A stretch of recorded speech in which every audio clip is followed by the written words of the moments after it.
to help us understand if I'm onto something or if the Saudis and Washington Post have this one nailed. Colby Hall, founding editor of Mediaite. Trish Regan, world-renowned business journalist, former trader at Goldman Sachs.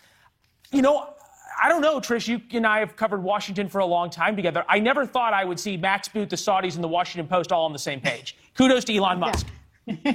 It's funny how they've all come together on this one. Look, by the way, your monologue was spot on. Excellent points that you made.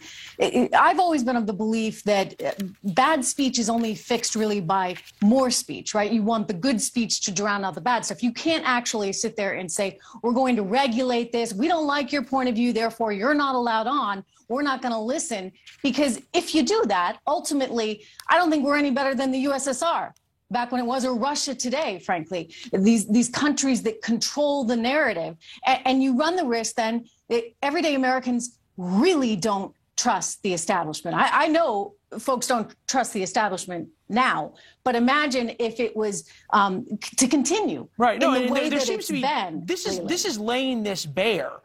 And the media reaction to it, Colby, I found sort of stunning and shockingly appalling in how bare it has been, because everybody in the media loved Twitter when they banned President Trump because they were doing the right thing. Now somebody who comes in that they don't like, listen to CNN. So look at some of the polls he posted on Twitter in recent weeks with ideas about converting the headquarters into a homeless shelter and taking the W out of Twitter. He's been having a lot of fun with this at others' expense. Frankly, Jim, at shareholders' expense. Actually, since Musk has been buying in, the shares of Twitter are way up. What is Brian Stelter so afraid of? You know, I think Brian Stelter is trying to appeal to an audience that that's dwindling, frankly. I think Brian Stelter is speaking for like the chattering class who, as you said, like love to sort of have their influence over the current construct. That is to say, like what is determined to be passable and acceptable language that is taken advantage of by the chattering class and the sort of East Coast elites. And it's pretty much defined by a Bay Area management team that is, I think, at this point, overly cautious to the degree that it's suspending the Babylon Bee, which is clearly a satirical website, for jokes. And, it is a really tricky thing to figure out what is offensive.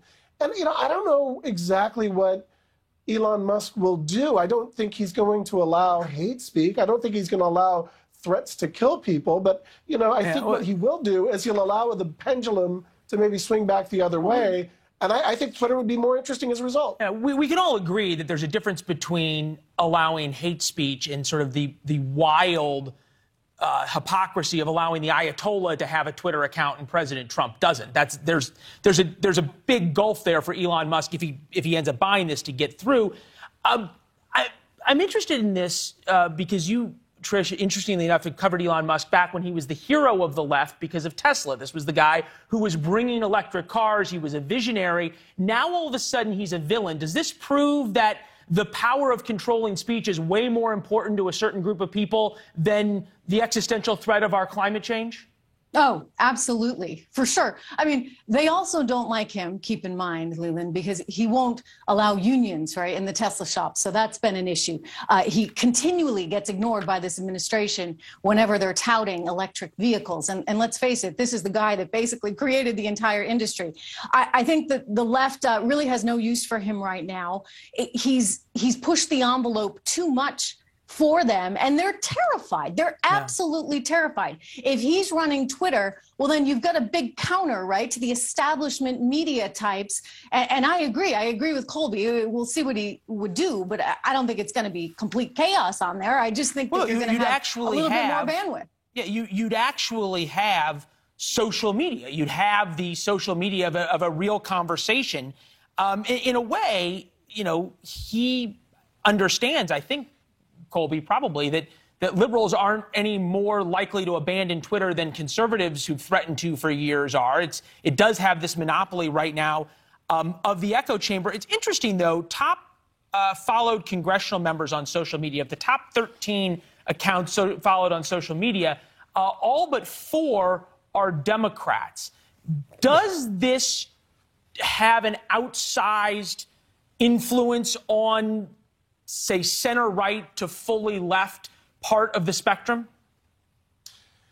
I'm not so sure about the influence of Twitter, because I think you set it up very well in the intro that it is wildly influential, but also impossibly not that influential all at once, meaning that it's Twitter, it's not real life. And so there are those people who take it very seriously. And what's sort of interesting about Twitter, which I think is kind of to Elon Musk's point, no one wants to go to a social media platform with just like-minded people. There's nothing interesting in that. That's not fun at all. And that's why I think some of these sort of more open-sourced and more conservative-friendly social platforms haven't done that well, because the fun part of it is to see the scraps and to see what's kind of over the top. Yeah. I will say also, yeah, no, it's a great point, and I guess in a way it's why Twitter hasn't banned all conservatives, because then it wouldn't be nearly as much fun.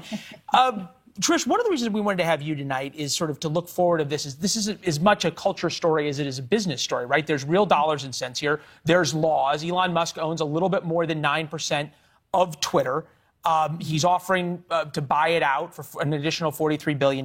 Mark Cuban tweeted, every major tech company, Google, Facebook, is on the phone with their antitrust lawyers asking if they can buy Twitter and get it approved. Twitter's on the phone with their lawyers asking who can be their white knight.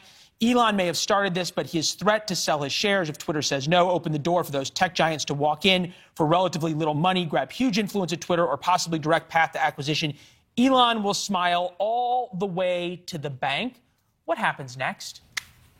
So I think this is going to be very dramatic. Suddenly, business news is going to get really, really interesting.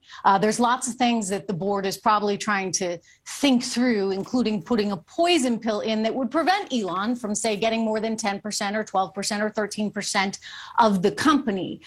So that may be one option that they're looking at. Look, the board's job at the end of the day is to get the best price for the company, whatever they believe the company to be worth. So they've got lots of bankers and consultants trying to run the numbers and figure out what is this company worth. Now, if it turns out, it's only worth $45 a share, then, they would look pretty foolish not taking the offer from Elon Musk. And so I think the valuation is going to be important. They've also got to consider who else is out there. Is there any other white knight that's, willing to pony up for Twitter, and would they be willing to pay more? Again, their job is to get the best price and the most value for shareholders. So their life just got really complicated. Their life got complicated, and to a point, they're going to read about their life. The board will on Twitter. They're also going to hear about it in the media. They'll read about it in the Washington Post and hear about it on CNN and MSNBC. I doubt many of the board of Twitter watches Fox News or watches News Nation. Colby, I got 30 seconds. Is the media going to handle this story even moderately honestly, or is it going to be a rally around keeping Twitter in the hands of people who will keep people that Twitter doesn't like off Twitter? Well, it depends upon the media. Yeah. I think there are those outlets that will and those that won't. But I think honestly, to sum it up, it's a genius play by Elon Musk, because he admitted today during that TED Talk he may not be able to acquire it. But even if he doesn't, for the cost of filing a Schedule 13D, he's driven up the price. And clearly Twitter is going to react in a way that is, he's made a big influential play without really buying it. It'd be interesting if he does, but he's already made his influence. And he's laid bare the truth that if Jeff Bezos, Washington Post, no problem. Carlos Slim, New York Times, no problem. Michael Bloomberg, no problem. Elon Musk buys Twitter and the world explodes. It was a great conversation. Thank you both. Thanks for having me. Yeah, it was good to see you. All right. Thanks for watching. Click the red subscribe button below so you can get more of News Nation's fact-driven, unbiased coverage.